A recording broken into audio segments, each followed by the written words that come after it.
बिस्मिल्लाहिर्रहमानिर्रहीम। अस्सलामुअलैकुम। भाई चैनल को सब्सक्राइब भी कर लिया करें, लाइक और शेयर भी कर दिया करें, कमेंट्स भी कर दिया करें, बेल आइकन को दबा लें जिससे हमारी आने वाली कहानियाँ आपको मिलती रहें। 3 दिन से पहले मैं बदावां नहीं छोड़ सकता था क्योंकि रज़िया का मामला अभी बीच में ही लटका हुआ था। हमज़ात ने मुझे बताया कि शहर भर में लोग यही सोच रहे हैं कि रज़िया को उम्र कैद हो जाएगी। मैंने हमज़ात से गुफ्तगू करके रज़िया के लिए जो कुछ सोचा था वो बिल्कुल करीने क्यास और मुमकिन था। रज़िया इस तरह साफ बच सकती थी। जिस दिन रज़िया के मुकदमे का फ़ैसला सुनाया जाने वाला था, हमज़ात मेरे हुक्म पर सुबह ही कचहरी पहुंच गया। आज भी तमाम शहर अख्तर के कत्ल का फ़ैसला सुनने टूट पड़ा था। हालांकि इन सब को यकीन था कि रज़िया उम्र कैद से नहीं बच सकती और फ़ैसला यही सुनाया जाएगा, मगर हर शख्स मुस्तरब सा था।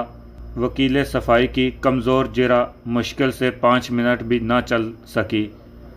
जज ने फ़ैसला लिखने के लिए कलम उठाया। मैं ये सब कुछ खानका में आंखें बंद किए देख रहा था। अचानक जज की कुर्सी के पीछे मुझे हमज़ात नज़र आया। मैं समझ गया कि अब क्या होने वाला है। शायद जज भी फ़ैसला लिखने के लिए कलम उठाने से पहले नावाकिफ़ था कि इसका कलम क्या फ़ैसला लिखेगा। जज पर हमज़ात पूरी तरह मुसल्लत हो चुका था। जज फ़ैसला लिखकर जब बाआवाज़ बुलंद पढ़ने लगा तो अचानक इसकी आवाज़ बेजान सी होने लगी। वो एक लम्हे के लिए रुका और पानी मांगा। इसे फ़ौरन पानी पेश किया गया। जज अपने फ़ैसले पर खुद हैरान था और आंखें फाड़ फाड़ कर सामने रखे हुए कागज़ को घूर रहा था। सारी अदालत में सन्नाटा था। लोगों ने जो कुछ अब तक सुना था वो इनके लिए इंतहाई गैर मुतवक्को और हैरत में डालने वाला था। वो पूरा फ़ैसला सुनने के मुस्तरब थे। जज अपनी पेशानी रगड़ रहा था। एक मरतबा इसने कुर्सी से उठना चाहा कि एक झटके के साथ वो फिर कुर्सी पर बैठ गया। वो अदालत बर्खास्त करना चाहता था मगर ऐसा न कर सका। इसकी ज़ुबान भी अब इसके काबू में नहीं थी। इसने कुछ कहना चाहा मगर लोगों को कुछ सुनाई ना दिया। जज पसीने में शराबूर हो गया। लोगों को जैसे सकता सा हो गया था। इनकी समझ में नहीं आ रहा था कि जज को क्या हो गया। जज ने एकदम घबरा कर जल्दी से अपने सामने रखा हुआ फ़ाइल उठाया और फिर से शुरू से बाआवाज़ बुलंद पढ़ने लगा। अब लोग इसकी आवाज़ सुन रहे थे। जज ने फ़ैसला सुनाया और अदालत बर्खास्त कर दी और फ़ौरन अपनी कुर्सी से उठकर अपने चैम्बर की तरफ बढ़ने लगा। इसके कदम वाज़िया तौर पर डगमगा रहे थे। एक अर्दली ने आगे बढ़कर इसे सहारा दिया। जज की कुर्सी से उठते ही अदालत का कमरा जैसे मछली बाज़ार बन गया। हर शख्स जज के फ़ैसले पर उलझ रहा था। जज ने रज़िया को बाइज़्ज़त तौर पर बरी कर दिया। इसकी दलील इसने ये दी कि रज़िया का ज़हनी तवाज़न ठीक नहीं, जो इसके बयान से ज़ाहिर है, और अख्तर का कत्ल भी इसका नतीजा है। फ़ैसला मुख्तसर होने के बावजूद जामिया था। इस फ़ैसले पर मिर्ज़ा कदीर बेग ही नहीं, जमशेद अली भी खुश थे और ये इनकी आला ज़रफ़ी ही थी कि वो अपने बेटे की कातला के बाइज़्ज़त रिहा हो जाने पर भी खुदा का शुक्र अदा कर रहे थे। रज़िया बहरहाल इनकी बांजी थी। बेटे का गम तो झील ही चुके थे। अब बहन की बेटी की मौत वो किस तरह बर्दाश्त करते। फ़ैसला सुनने के बाद मिर्ज़ा कदीर बेग और जमशेद अली गले लग कर रोने लगे। कदीर बेग भी अख्तर के कत्ल पर बहुत गमज़दा था। सारा शहर इस गैर मुतवक्का फ़ैसले को सुनकर शशदर रह गया था। इन्हें इस फ़ैसले के पीछे भी शेख करामत की कोई करामत नज़र आ रही थी। रज़िया अपने बाप कदीर बेग के साथ अपने घर की तरफ चल दी। मेरे जहन से एक बड़ा बोझ हल्का हो गया। हमज़ात ने वाकई बहुत बड़ा कारनामा अंजाम दिया था। दोपहर के बाद जब वो वापस लौटा तो मैंने इसे बहुत शाबाश दी। अब क्या इरादे हैं? ये काम तो हो गया। मेरा ख्याल है कि आज ही क्यों ना मेरठ चला जाए, लगे हाथों नवाब के गुंडों से भी निपट लिया जाए। हमजाद बोला, बस आज की रात मैं इस शहर में और रहना चाहता हूँ। क्या तुम जानते हो कि मैं ये रात कहाँ गुजारना चाहता हूँ? मैंने हमजाद से पूछा। रज़िया की हवेली में। कहिए, क्या मैं गलत कह रहा हूँ? तुमने ठीक समझा। दरअसल मैंने इससे वादा किया था कि बदावां छोड़ने से कबल एक मर्तबा फिर इससे मिलूँगा। मैंने कहा। आधी रात गुजरने से कुछ पहले हमजाद मुझे लेकर शहर की तरफ रवाना हो गया। इसने मुझे रज़िया की हवेली के छत पर उतारा। मैं अंधेरे में हमजाद की रहनुमाई में नीचे जाने वाले जीने की तरफ बढ़ा। नीचे पहुंचकर मैंने देखा कि रज़िया का कमरा अंदर से बंद है। मैंने बहुत आहिस्ता से दस्तक दी, मगर कोई जवाब न मिला। मजबूरन मुझे फिर छत पर आना पड़ा और वहाँ से पुश्त की तरफ बाग में उतर के इस खिड़की तक पहुँच गया जो अक्सर खुली रहती थी, मगर आज खिलाफ मामूल वो भी बंद थी। मैंने खिड़की पर दबाव डाला तो वो अंदर की तरफ खुल गई, अंदर से बंद नहीं की गई थी। मैं खिड़की पर चढ़कर अंदर कमरे में आहिस्तगी के साथ कूदा और फिर जैसे ही रज़िया की मुसहरी की तरफ बढ़ा, एकदम किसी की गुटी गुटी चीख निकल गई। चोर चोर! वो बुरी तरह चीखे जा रही थी। मैंने जल्दी से आगे बढ़कर इसके मुंह पर हाथ रख दिया। मैं इसकी आवाज़ से पहचान चुका था कि ये रज़िया की माँ ज़रीना है। ज़रीना भी एकदम अपनी माँ की चीख सुनकर रज़िया भी एकदम अपनी माँ की चीख सुनकर हड़बड़ा के उठ बैठी और हैरत से इस तमाम मंज़र को देखने लगी। कमरे में हल्की, बहुत ही हल्की लालटेन की रोशनी फैली हुई थी। इससे पहले कि सूरत हाल मज़ीद बिगड़ती, मैंने हमजाद को तलब किया और नामालूम इसने क्या किया, ज़रीना एक मेरे हाथ में झूल गई। जल्दी से रज़िया उठी और इसने लालटेन की लो ऊंची कर दी। मैं झंझला गया। ये क्या हमाकत थी?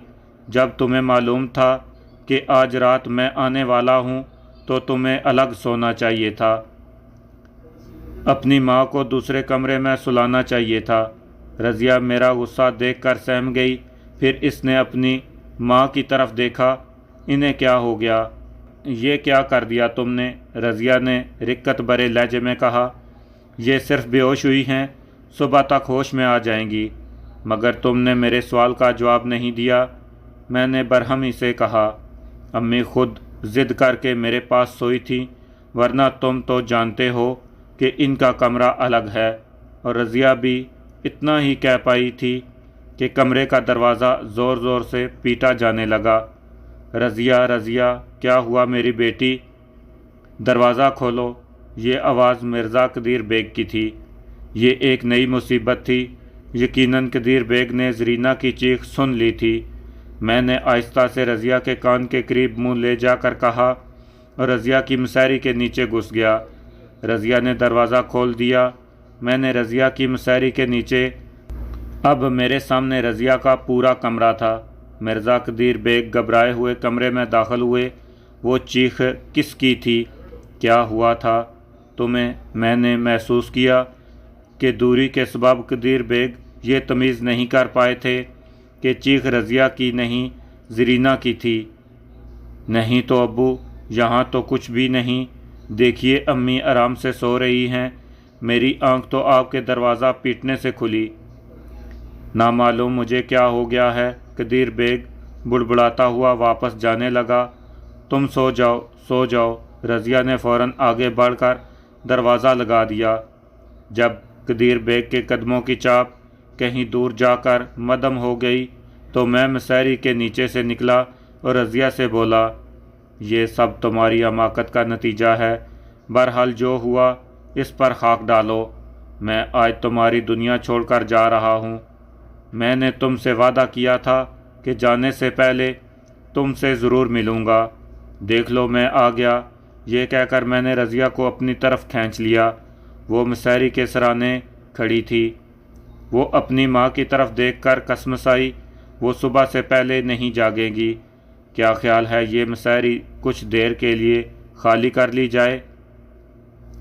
اور امی، رضیہ نے پوچھا، وہ کچھ دیر نیچے بستر پر لٹا دی جائیں گی۔ اور ہاں سنو، صبح جب وہ جاگ کر اٹھیں گی تو تم ان سے یہی کہو گی رات کچھ بھی نہیں ہوا کہ انہوں نے کوئی ڈراؤنا خواب دیکھا ہوگا۔ کچھ سمجھی؟ رضیہ نے اس بات میں سر ہلا دیا۔ پھر میرے حکم پر حمزاد نے زرینہ کو مسحری سے اٹھا کر نیچے دری پر بچھا دیا۔ خود بخود مسحری سے اٹھ کر نیچے بچھی ہوئی دری پر دراز ہوتے ہوئے دیکھتی رہی۔ اسے حمزاد نظر نہیں آ رہا تھا، صرف مجھے دکھائی دے رہا تھا کہ حمزاد نے زرینہ کو مسحری سے اٹھا کر نیچے فرش پر لٹا دیا ہے۔ جب زرینہ نے مجھے کسی اندیکھے وجود کو مخاطب کرتے ہوئے دیکھا تو حیرت زدہ رہ گئی اور اس وقت بھی کچھ نہ بولی تھی، لیکن اپنی ماں کے جسم کو اس طرح فضا میں بلند ہوتے دیکھ کر اور پھر نیچے فرش پر لیٹتے دیکھنے کے بعد وہ ضبط نہ کر سکی۔ یہ کیا ہے؟ تم کس سے بات کر رہے تھے؟ ابھی تم نے کسے حکم دیا تھا؟ ان سب باتوں میں نہ پڑو، تم تو جانتی ہی ہو کہ میں اپنی دنیا کا بے تاج بادشاہ ہوں۔ میرے کچھ خادمین ہر وقت میرے حضور ہر کام بجا لانے کے لیے موجود رہتے ہیں۔ آؤ یہ حسین رات ان بیکار باتوں میں ضائع نہ کرو۔ میں نے یہ کہہ کر رضیہ کا ہاتھ پکڑا، لیکن اس سے پہلے کہ میں کھو جاتا میں نے حمزاد کو پھر طلب کیا اور اسے حکم دیا کہ باغ میں کہیں نہ کہیں سے پانی لا کر رکھے تاکہ میں فوری طور پر غسل کر سکوں۔ آپ کو اسی کمرے کی کھڑکی کے نیچے 2 بالٹیاں پانی بھرا ہوا مل جائے گا۔ آپ مطمئن رہیں، آپ آرام سے باغ میں غسل کر سکتے ہیں، مگر یہ خیال رہے کہ بالکل صبح نہ ہو جائے۔ حمزاد یہ کہہ کر مجھ سے رخصت ہو گیا۔ رضیہ صرف میرا حکم ہی سن سکتی تھی، حمزاد کی بات اس نے نہیں سنی تھی۔ تم نے مجھے بڑے عجیب حالات سے دوچار کر دیا ہے۔ یقین کرو کہ ان میرے قریبی عزیز بھی مجھ سے خوف زدہ رہنے لگے ہیں۔ آج دن بھر کوئی میرے قریب نہیں آیا، وہ نہ معلوم مجھے کیا سمجھتے ہیں۔ رضیہ میرے سینے سے لگی ہوئی بولی، ایسا ہونا قدرتی چیز ہے۔ تم نے پولیس کے سامنے جو بیانات دیے، پھر اس سے پہلے تم نے قتل کیا، سب سے تعجب خیز بات یہ ہے کہ تم باعزت بری کر دی گئی۔ ان حالات میں لوگ یہ سب کچھ سوچنے پر مجبور ہیں کہ تمہارے ساتھ یقیناً کچھ پراسرار نادیدہ قوتیں ہیں جنہیں سمجھنا ان کے بس میں نہیں ہے، اور تم خود بھی تو کتنی پراسرار ہو۔ ہر بار تمہارا قرب ایک نیا پردہ اٹھاتا ہے۔ رضیہ میری بات سن کر شرما گئی۔ لالٹین کی مدھم روشنی میں میں نے دیکھا کہ اس کا چہرہ سرخ ہو گیا۔ اب رضیہ 3 دن پہلے والی رضیہ نہ تھی۔ ان 3 ہی دنوں میں اس نے حیرت انگیز طور پر سنبھالا لیا تھا۔ میں صبح ہونے سے کچھ دیر پہلے ہی اٹھ گیا۔ میں نے رضیہ کو آخری بار گلے لگایا اور بہت جلد لوٹنے کا وعدہ کر کے اس سے رخصت ہو گیا۔ میں نے دیکھا کہ آنسوؤں کے بوجھ سے اس کی پلکیں بوجھل تھیں۔ میں کھڑکی ہی کے رستے نیچے باغ میں اتر گیا۔ میرے حکم کے مطابق کھڑکی کے نیچے ایک طرف 2 بالٹیاں پانی سے لبالب بھری ہوئی تھی۔ میں انہیں اٹھا کر اندر گھنے درختوں کے درمیان لے گیا، کپڑے اتارے اور جلدی جلدی غسل سے فارغ ہو کر میں نے حمزاد کو طلب کیا۔ جب میری نظر سامنے رضیہ کے کمرے کی کھڑکی پر پڑی تو دیکھا کہ وہ ابھی تک کھڑکی میں کھڑی تھی، لیکن میں نے دوبارہ اس سے ملنا مناسب نہ سمجھا اور چپ چاپ حمزاد کو ساتھ لے کر ویران خانقاہ کی طرف روانہ ہو گیا۔ رات بھر کی تھکن کے بعد میرا سونا بہت ضروری تھا، اور خانقاہ سے بہتر پناہ گاہ کہاں ہو سکتی تھی۔ میں خانقاہ میں پہنچتے ہی بستر پر گر گیا اور بہت جلد بے خبر ہو گیا۔ میری آنکھ کھلی تو شام قریب تھی۔ میں جلدی جلدی ہاتھ منہ دھو کر فارغ ہوا اور حمزاد کو طلب کیا۔ حکم، اس نے کہا، میں چاہتا ہوں کہ رات ہونے سے پہلے میرٹھ پہنچ جائیں۔ तुम्हारा क्या ख्याल है? मैंने हमजाद से पूछा। जैसा आपका हुक्म, लेकिन किस तरह चलना पसंद करेंगे? मेरा मतलब है कि अगर आप चाहें तो सफ़र की तौलत को कम किया जा सकता है। मैं तुम्हारा मतलब नहीं समझा। मैंने कहा, मैं आपको सिर्फ चंद लम्हों में वहाँ तक पहुँचा सकता हूँ, मगर इसके लिए ज़रूरी ये है कि आप होश में ना हों। हमजाद ने बताया, तुमने इसे ज़रूरी समझा है तो यकीनन कोई बात होगी। ऐसा इसलिए ज़रूरी है कि आपके हवास पर कोई गलत असर ना पड़े। मैं एक मर्तबा देख चुका हूँ कि ज़्यादा ऊंचाई परवाज़ आपके लिए नाकाबिले बर्दाश्त है। हमजाद बोला, वो शहर मेरे लिए कतई अजनबी है। मुझे कदम कदम पर तुम्हारी रहनुमाई की ज़रूरत होगी। इसलिए मैं तुम्हें इजाज़त देता हूँ कि तुम बग़ैर तलब किए भी इस वक्त तक मेरे साथ रह सकते हो, जब तक मैं तुम्हें मना नहीं कर देता। बेहतर है। हमजाद ने आनन फानन तमाम तैयारियां कर लीं।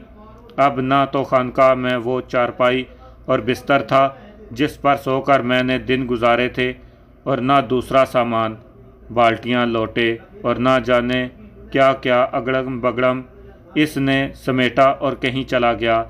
चंद लम्हों बाद जब वो लौटा तो मैंने पूछा, वो सारा सामान कहाँ फेंक आए? जिन गरीबों का था इन्हें वापस कर आया। अच्छा, अब चलते हैं। ये कहकर इसने अपना हाथ मेरी आंखों पर रख दिया। मेरा ज़हन तहरीक होता चला गया।